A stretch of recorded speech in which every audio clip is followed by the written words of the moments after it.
وہ کہ جس کے ہاتھ میں بادشاہی ہے بڑی برکت والا ہے اور وہ ہر چیز پر قادر ہے.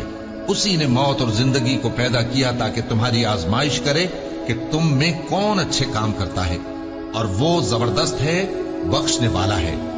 اسی نے 7 آسمان اوپر تلے بنائے. اے دیکھنے والے، کیا تو رحمان کی تخلیق میں کچھ نقص دیکھتا ہے؟ ذرا آنکھ اٹھا کر دیکھ، بھلا تجھ کو آسمان میں کوئی شگاف نظر آتا ہے؟ پھر بار بار نظر کر تو نظر ہر بار تیرے پاس ناکام اور تھک کر لوٹ آئے گی. اور ہم نے قریب کے آسمان کو تاروں کے چراغوں سے زینت دی اور ان کو شیطانوں کے مارنے کا آلہ بنایا، اور ان کے لیے دہکتی آگ کا عذاب تیار کر رکھا ہے. اور جن لوگوں نے اپنے پروردگار سے کفر کیا ان کے لیے جہنم کا عذاب ہے، اور وہ برا ٹھکانہ ہے.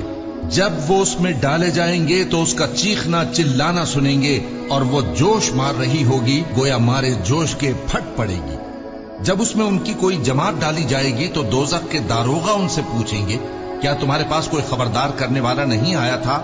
وہ کہیں گے، کیوں نہیں، ضرور خبردار کرنے والا آیا تھا، بس ہم نے اس کو جھٹلا دیا اور کہا کہ اللہ نے تو کوئی چیز نازل ہی نہیں کی، تم تو بڑی غلطی میں پڑے ہوئے ہو.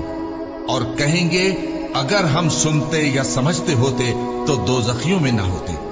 پس وہ اپنے گناہوں کا اعتراف کر لیں گے، سو دوزخیوں کے لیے رحمت سے دوری ہے، اور جو لوگ بن دیکھے اپنے پروردگار سے ڈرتے ہیں ان کے لیے بخشش اور اجر عظیم ہے.